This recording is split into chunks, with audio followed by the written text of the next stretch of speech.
یہاں اتنے خاکے بن گئے اور تم کہتے ہو تہذیبوں کے ٹکراؤ. حضور تو آئے ہی تہذیبوں کے ٹکراؤ کے لیے ہیں. تہذیبیں نہیں، حضور آ گئے. ہم ان تہذیبوں پر تھوکتے بھی نہیں ہیں جن کو تم تہذیب کہتے ہو.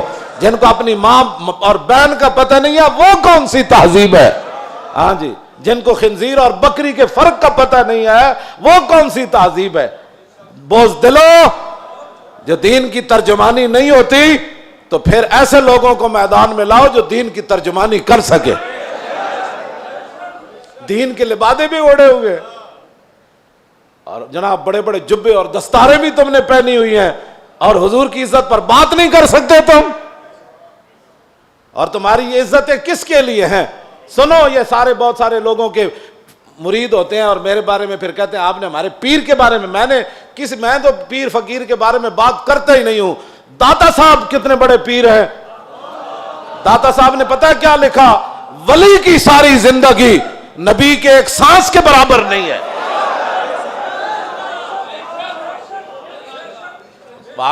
صرف نبی کے امام الانبیاء کے تو خلق سے اولیاء.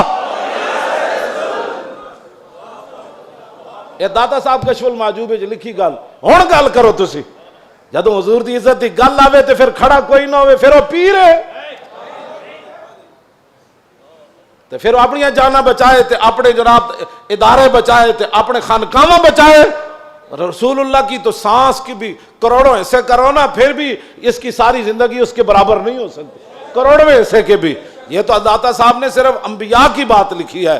رہ گئی حضور کی بات تو خلق سے اولیاء اور فاق النبیین فی خلق وفی خلق ولم یدانو فی علم ولا کرم وکلہم من رسول اللہ ملتمس غرفا من البحر اور رشفا من الدیم وواقفون لدے عند حد من نقطۃ العلم او من شکلۃ الحکم. ایدہ تو میں ترجمہ نہیں کر سکتا انبیاء دی عظمت دی وجہ. امام بوصیری گل کتھے جا کے کی تھی کہ حضور دی شان کتھے جا کے ہے. فرمایا سارے انبیاء اور رسل حضور سے یہ عرض کرتے رہے کہ حضور اپنے کرم کا ایک چھینٹا ہمیں بھی عطا فرما. وَكُلُّهُم مِّن رَّسُولِ اللَّهِ مُلْتَمِسٌ غَرْفًا مِّنَ الْبَحْرِ أَوْ رَشْفًا مِّنَ الدِّيَمِ. یا اپنے سمندر سے ہمیں ایک چلو عطا فرما دو. اے لفظ اے شیر ہوندا نا دائیں بائیں تے حضور نے تو سنیا سی بوسیری نو چادر دیتی. جے دے وچ کوئی گل ہوندی تے حضور نے فرمانا سی بوسیری اے شیر کٹ دے. تمہیں مقام رسول کا پتہ ہی نہیں ہے. باتیں لوگوں کو اگر مگر کی کرتے ہو. اگر مگر سے ناموس رسالت پر پیرا تھوڑا ہونا ہے. اگر مگر سے پیرا نہیں ہونا. پیرا رسول اللہ کی عزت کا ایسے ہی ہونا ہے جیسے صدیق اکبر نے پیرا دیا, جیسے فاروق اعظم نے پیرا دیا.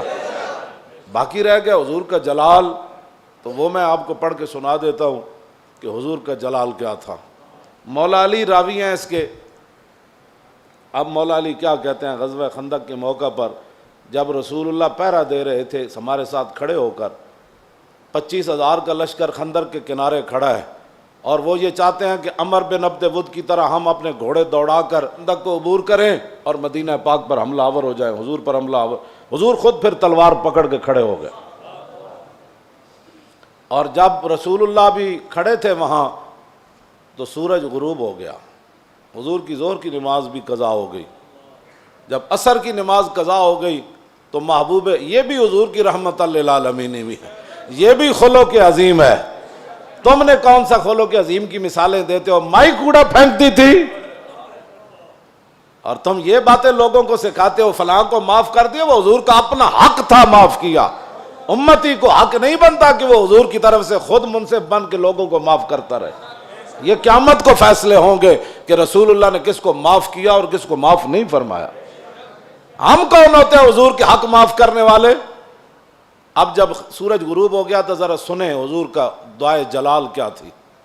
یہ میں اس لیے سامنے پڑھ رہا ہوں تاکہ لوگوں کو پتہ چلے کہ بھائی جو ہم باتیں کرتے ہیں نا وہ غیرت والی باتیں لوگوں کو ہضم کیوں نہیں ہوتی.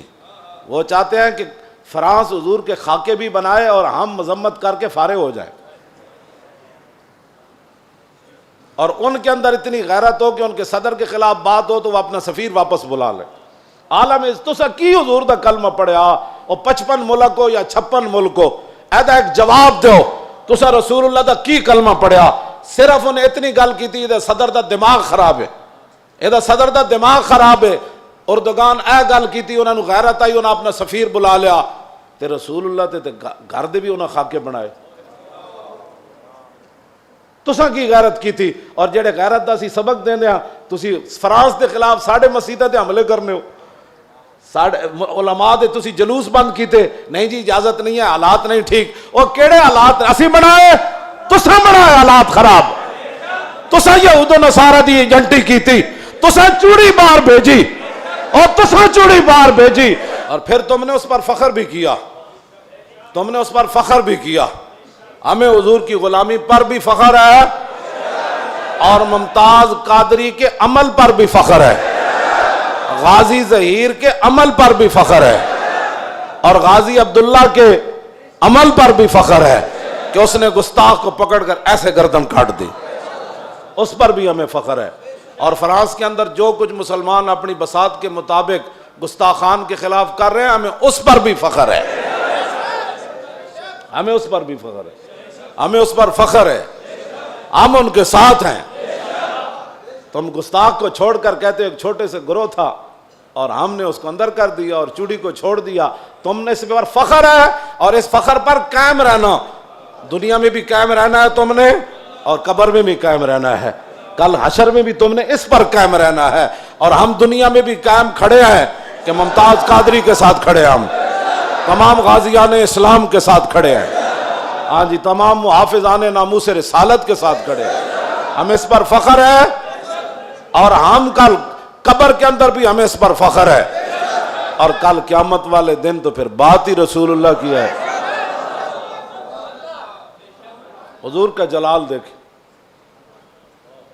حضور کا جلال دیکھیں، حضور نے کیا فرمایا جب سورج غروب ہو گیا تو عن علی، مولا علی کہتے ہیں ان رسول اللہ صلی اللہ علیہ وسلم قال یوم الخندق ملا اللہ بیوتہم وقبورہم نارا کما شغلونی عن الصلاۃ الوسطی حتی غابت الشمس۔